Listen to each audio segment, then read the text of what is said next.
स्वागत है आपका अदायु व्लॉग्स में, जहां हम चर्चा करते हैं मानसिक स्वास्थ्य के बारे में।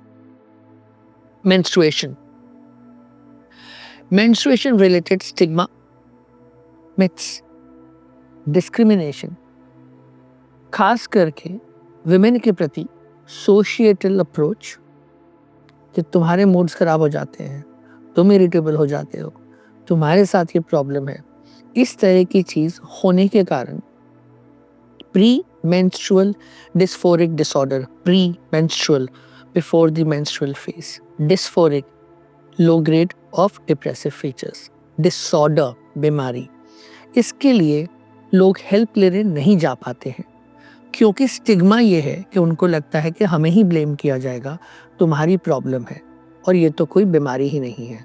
जबकि हकीकत ये है 10% of menstruating women will have pre-menstrual dysphoric disorder. 10%, 1 in 10 people. So हमारे लिए बहुत ज़रूरी है कि हम इसकी जानकारी लें, समझें कैसे आइडेंटिफाई करना, समझें कि कब हमें medical expert, mental health expert से बात करने की ज़रूरत है। Shambhavi, pre-menstrual syndrome, pre-menstrual dysphoric disorder, इसके बारे में अंतर समझाइए।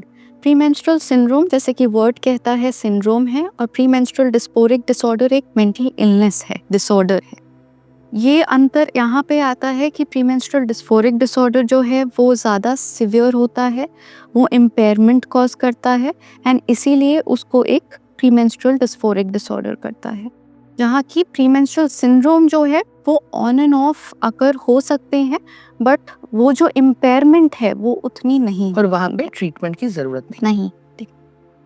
सो प्री मेंस्ट्रुअल डिस्फोरिक डिसऑर्डर की कैटेगरीज ऑफ सिम्टम्स किस तरह के होते हैं? तो उसमें इमोशनल सिम्टम्स भी हो सकते हैं और फिजिकल सिम्टम्स, बिहेवियरल सिम्टम्स भी हो सकते हैं। So emotional symptoms and behavioural symptoms और physical symptoms, right? So physical symptom बताइए शंभवी, फिजिकल सिम्टम्स क्या होंगे?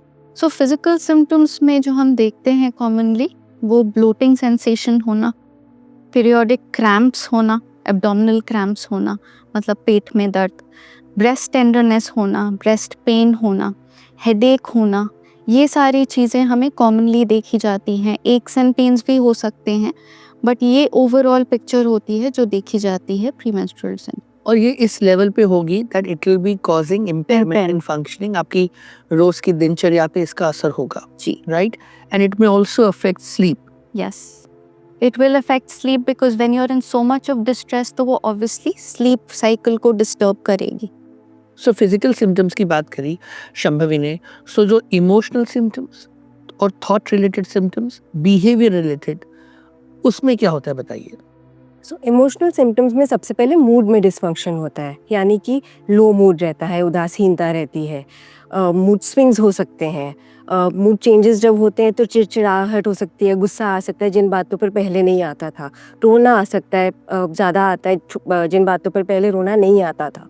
तो ये सारी इमोशनल सिम्टम्स हैं। एंग्जाइटी हो सकती है, टेंशन हो सकती है, एंड उसके साथ बीइंग ऑन द एज, जैसे रेस्टलेसनेस सा होना, डे टू डे एक्टिविटीज़ का इंटरेस्ट नहीं आना, इजी इरिटेबिलिटी हो जाना, लगना कि एक फील गुड फैक्टर नहीं आ रहा है।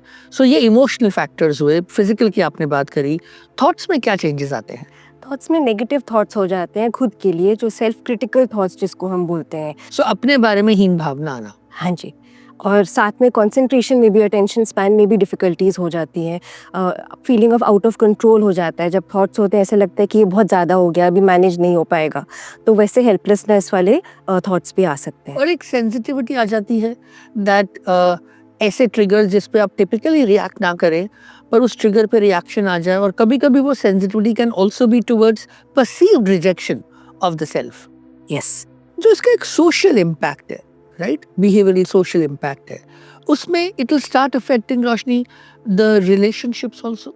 सोशल एरिया में जैसे आपने बोला, इंटरपर्सनल रिलेशनशिप्स में डिफ़िकल्टी आ सकती है, चाहे वो फैमिली मेम्बर्स के साथ हो, चाहे वो काम पर सहयोगीज़ के साथ हो, चाहे वो फ्रेंड्स के साथ हो। हर एरिया ऑफ लाइफ में इंटरपर्सनल रिलेशनशिप्स में दिक्कतें ज़रूर आ सकती हैं।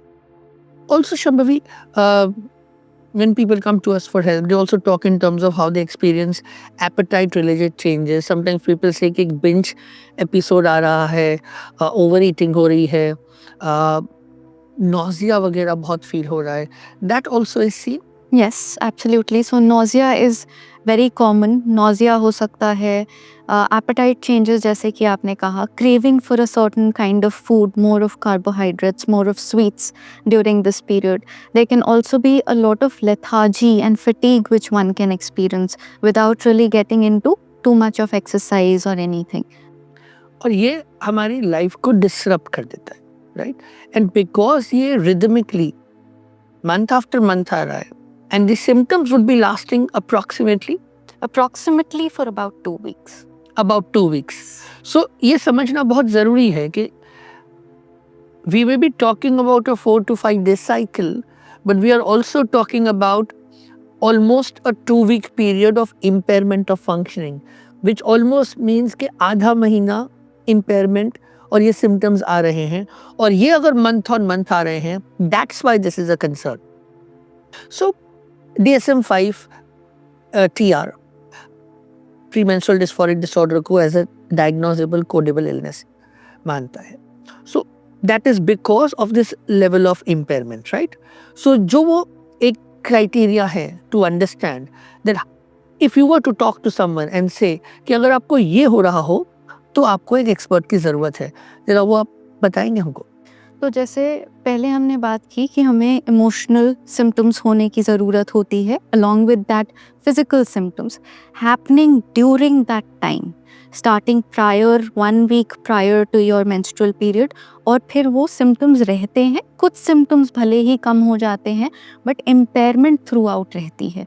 और अगर ये जो pattern of change in behaviour है, फिजिकल सिम्टम्स है, ये month on month for 2 months consecutively होता है और over a few cycles over a period of year होता है, तो उसको हम डिसऑर्डर की तरफ डायग्नोस करेंगे. सो अगर ये सिम्टम्स आ रहे हैं तो आप बेझिझक होके किसी एक्सपर्ट से बात करिए, अपने फैमिली फिजिशियन से बात करिए, मेंटल हेल्थ एक्सपर्ट से बात करिए. आज हमने समझा प्री मेंस्ट्रुअल डिस्फोरिक डिसऑर्डर क्या होता है, उसको कैसे आइडेंटिफाई करें. इसके इलाज के बारे में अगले एपिसोड में बात करेंगे. आप सुन रहे हैं अदायु लॉग्स, जहाँ हम चर्चा करते हैं मानसिक स्वास्थ्य के बारे में.